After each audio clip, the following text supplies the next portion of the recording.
right? For the annum compounded monthly. How much money will Karabo have at the end of the 6 years? Now here I suggest that you draw a very short timeline. So the timeline will look like this. We have a total of 6 years. Interest is compounded monthly. 6 times 12, 72. So we have got T naught here, T is 72. Right? Now, so far, the question that we have done, there was a final payment made at the end of the time period. In this case now, the last payment is going to be at T71. So the person stops making a payment here, but there's still 1 month left up to the end of the agreed time period, right? And the first payment is made here. So first payment here, 750, right?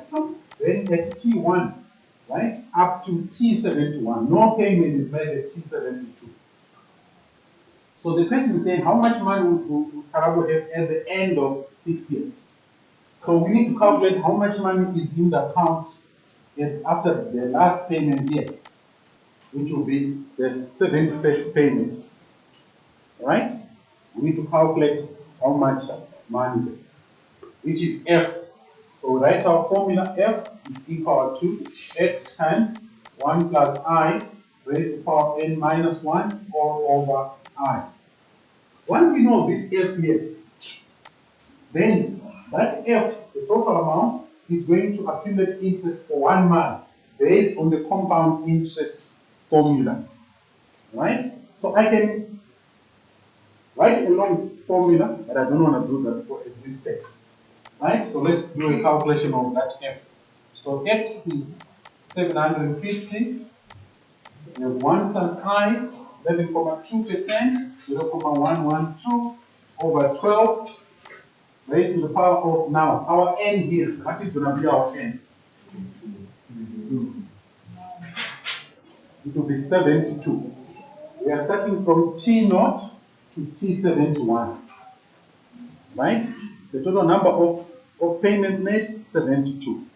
If we were including this, the last one there, then it would be 70 what? 73. No, you see it somewhere. No, front is white. Because I can get it the. Okay, I can see it. Why are you laughing?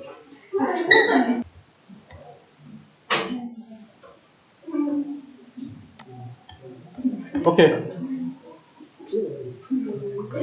So that would be 72 minus 1 all over 0.1, 1, 2 over 12. Can you do a calculation? Please tell me the answer. What will be F equal to?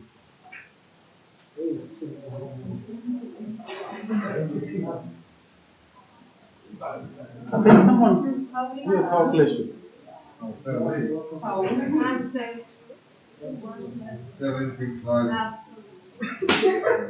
7 65 04.53. Okay, so the total amount will be 76,504.53. Now, that's the amount it will be in that savings account here. And this amount is going to accumulate interest for 1 month. Okay, based on this formula. Based on this formula. Okay. So let's go to the next page. So if I go to the next page, then now I have to use the formula for compound interest. Right? So my P is going to be F now, which is 76,504.53 times 1 plus the interest is still the same, 11.2%, so that's 0.112 over 12, all raised to the power of 1. So what answer do you get? Why would you say 1? Because there is 1 month left. Up to T72, there's 1 month. Between T71 and T72, there's 1 month. So the total amount that you get at T71 it accumulates interest for 1 month. Okay, it accumulates interest for 1 month. So, what will be the total, or rather the value of A there? Can you stop that?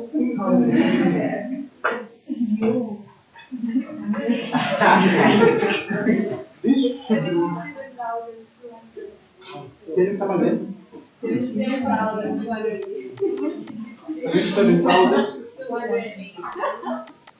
How many cents? 5. So at the end of the 6-year period, that is a T72, that savings account is going to have 77,218.57 cents. All right. Before I move on to another aspect, just need to reiterate that there are times when payment for an annuity can be stopped. As soon as the last payment is made, and then no more payment is made, if it was an annuity, and it was a future value annuity, the total amount in that account after the last payment will accumulate interest based on the compound interest formula, which is this one here. Right? Okay. Yes. Okay. If you are saving money using an annuity, which is the future value annuity, obviously, right? If you make a decision that, okay, you want to stop making your monthly payments or your quarterly payments, that financial transaction, the whole of it from the beginning to the end, it stops being an annuity.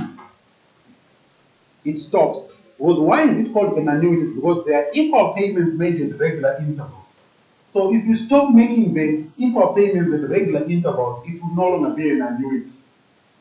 Therefore, the interest for the lump sum in that savings account will be calculated based on the compound interest formula. Okay. Interest after the last payment, whatever interest will accumulate will be based on this formula.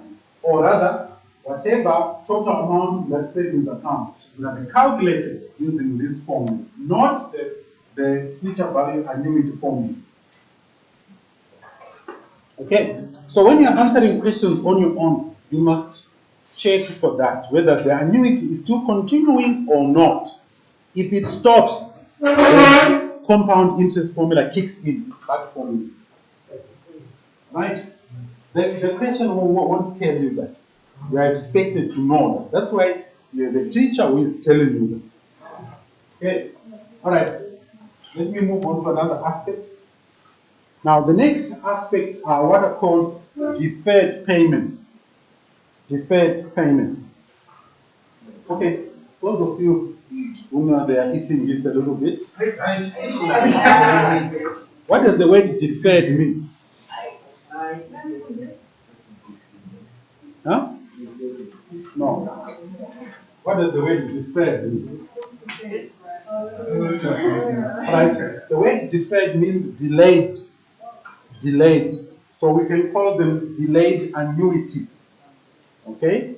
But generally, in finance, we call them deferred annuities. By deferred, it means a person suddenly stops making the monthly payment or the quarterly payment or the regular payments, maybe for several months due to financial reasons, like what happened last year. You know, last year when COVID took place, there were some people who were in a very dire financial situation.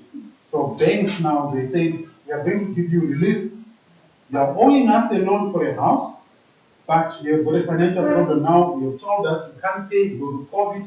We are going to give you a grace period, right? Maybe for 6 months. It doesn't mean that those 6 months the bank will say, you're not supposed to pay us. No. They are only saying that we are giving you time to fix your financial issues. Once you are okay financially, you come back and start paying us. Right? So banks were giving financial relief, right, to help people to be able to handle that situation. But it won't mean that you won't pay. You still have to what? To pay what you owe. Right? if you got to a serious situation where